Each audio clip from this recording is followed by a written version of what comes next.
మరి ఇప్పుడు చాలా మంది చెప్పేది ఏంటంటే గవర్నమెంట్ హాస్పిటల్లో పెద్దగా డెవలప్మెంట్ లేదు, ఎక్విప్మెంట్ లేకపోవడం కొన్ని సార్లు ఇబ్బంది అవుతుంది అనేటట్టు కొన్ని మాటలు వస్తున్నాయండి. అది నిజమేనంటారా? ఎక్విప్మెంట్ అంటే ఇప్పుడు ఇది ఒక మాఫియా లాగా అయిపోయింది. ఓకే. గవర్నమెంట్ హాస్పిటల్ పోకుండా ఈ ప్రైవేట్ హాస్పిటల్స్ ఏం చేస్తున్నాయంటే ఉమ్, మా దగ్గరనే ఇవి ఉన్నాయి, మా దగ్గరికి వస్తేనే బతారు, మీరు ఓకే. గవర్నమెంట్ హాస్పిటల్ పోతే చచ్చిపోతారు ఓకే. అనే ఒక మార్కెటింగ్ స్ట్రాటజీ అనేది ఉపయోగిస్తున్నారండి.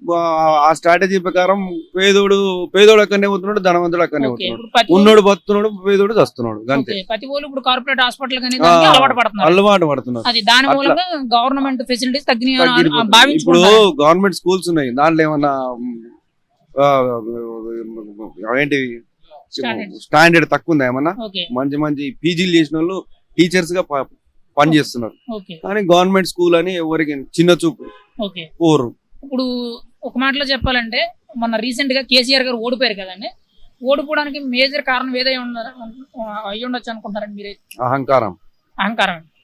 ఏ విధంగానండి? అంటే నేను ఇంకా మీ పాయింట్ ఆఫ్ వ్యూ మీకు అర్థమైంది. నా అంతటోడు ఎవరు లేడు. ఓకే. ఈ తెలంగాణ వెళ్తే నేనే వెళ్ళాలి, ఓకే.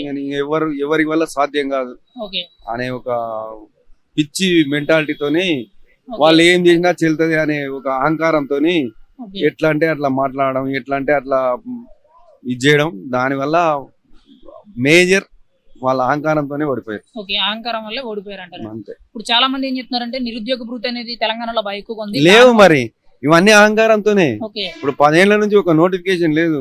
ఇప్పుడు మాకు 58 ఏళ్ళు ఉన్నది, 61 ఏళ్ళు చేసిండు. ఎవడన్నా అడిగినావా మేము? ఓకే. మాకు మూడేళ్ళ పరిధి పెంచే బదులు మా పిల్లలకు వాళ్ళకు ఉద్యోగాలు ఏమని అడుగుతారు, కానీ ఓకే. 3 ఏళ్ళు మేము పెంచమని అడగలేదు. ఓకే. మాకు అవసరం కూడా లేదు. సర్వీస్ రిటైర్మెంట్ అనేది 3 ఏళ్ళు పెంచారండి. పెంచారు. కొత్తగా వచ్చే వాళ్ళకి ఉద్యోగాలు తెస్తారు. 10 ఏళ్ల నుంచి లేవు నోటిఫికేషన్. దాని వల్ల కూడా కొంత కాంట్రాక్ట్ ఉన్న కాంట్రాక్ట్ ఉన్నారు, ఓకే. ఉద్యోగం రానుడు ఉద్యోగం ఉన్నాడు. నిరుద్యోగులంతా వాళ్ళు ఫ్రస్ట్రేషన్ గురై ఆత్మహత్యలు చేసుకుంటున్నారు, ఓకే. రైతులు ఆత్మహత్య చేసుకుంటున్నారు. ఎవడు చక్కగా ఉన్నాడు చెప్పి? 10 ఏళ్ల నుంచి కారణాల వల్ల కేసీఆర్ గారు ఓడిపోయారు. జీతాలు కూడా 10-15 తారీఖు వరకు వస్తలేవు. ఓకే. గవర్నమెంట్ ఉద్యోగస్తులకి జీతాలు 10-15 తారీఖు. మేము గవర్నమెంట్ ఉద్యోగం అంటే మా ఇంటి ఓనర్స్ కూడా నమ్ముతలేరు. 10-15 తారీఖు వరకు జీతాలు వస్తలేవా మీకు? ఓకే. అబద్ధాలు చెప్తారు మీరు. గత ప్రభుత్వంలో అలా జరిగిందండి. అట్లా మరి జరిగింది. ఇప్పుడు ఈ గవర్నమెంట్ వచ్చిన కాడి నుంచి ఈ గవర్నమెంట్ వచ్చి 15 రోజులే కదా సార్ అయింది, ఇంకా 10 రోజులు అయిందండి. అంతే.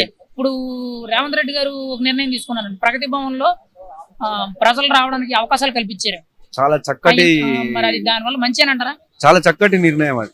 ఎందుకంటే పాలించేటోడు ఎప్పుడు ప్రజలకు దగ్గర ఉండాలి. ఓకే. ఆయన లేకుండా వేరే వాళ్ళని రిప్రజెంటేషన్ పెడుతున్నాడు, ఓకే. వాళ్ళు సకాలంలో స్పందిస్తున్నారు, ఓకే. మళ్ళీ వాళ్ళ ఫోన్లకు మెసేజ్ కూడా పంపిస్తున్నారు. ఓకే. సో ప్రజలకు దగ్గరగా పోవాలన్న ఆలోచన బాగుంది. మెచ్చుకోదగ్గ విషయం. ప్రగతి భవన్ లో కొన్ని ప్రజల నుంచి వచ్చే ఆర్జీలు ఉంటాయి కదండి, వాళ్ళ సమస్యలు అవి డైరెక్ట్ గా కూడా కొన్ని రేవంత్ రెడ్డి గారి దగ్గర నుండి తీసుకుంటున్నారండి ఆయన. అది ఇది ఆరంభం కాకుండా చివరి వరకు కూడా ఇట్లే ఉంటే ఓకే. ప్రజలు హర్షిస్తారు. తర్వాత వాళ్ళ పాలనకు మళ్ళీ రేటింగ్ ఇస్తారు. అది మళ్ళీ నెక్స్ట్ గవర్నమెంట్ కూడా వాళ్ళు అయ్యే అవకాశాలు ఉంటాయి. కానీ ఇప్పుడు ఆరంభం మాత్రం ఇట్లా చేసి ఇంకా మళ్ళీ తూతూ మంత్రంగా చేస్తే మాత్రం మళ్ళా వెనకటి గవర్నమెంట్ పట్టినకైతే వీళ్ళకి పడతారు. ఓకే. ఇప్పుడు ఈ 5 సంవత్సరాల పరిపాలన అనేది రేవంత్ రెడ్డి గారు సజావుగా సాగించగలరు అనుకున్నారండి? కరెక్ట్ గా చేయగలరు? అది మన చేతిలో లేదు. అంటే స్టార్టింగ్ లో తీసుకున్న నిర్ణయాలు బట్టి కొంతవరకు డిపెండ్ అయి ఉంటది కదా. ఇప్పుడు ప్రజెంట్ అయితే చాలా వరకు బాగా చేస్తున్నారు, ప్రజలకు బాగా అందుబాటులో ఉండేటట్టు నిర్ణయాలు తీసుకుంటున్నారు అన్నట్టు చెప్తున్నారు. ఇదే రకమైన స్ట్రాటజీ మెయింటైన్ చేస్తే తప్పకుండా ఉండగలుగుతారు. ఇదే రకమైన స్ట్రాటజీ అనేది మెయింటైన్ చేస్తే రేవంత్ రెడ్డి గారు మళ్ళీ కూడా ఈ 5 సంవత్సరాలు మళ్ళీ నెక్స్ట్ కూడా వచ్చే ఛాన్స్ ఉంటుంది అంటారు మీరు? 100% ఉంటుంది.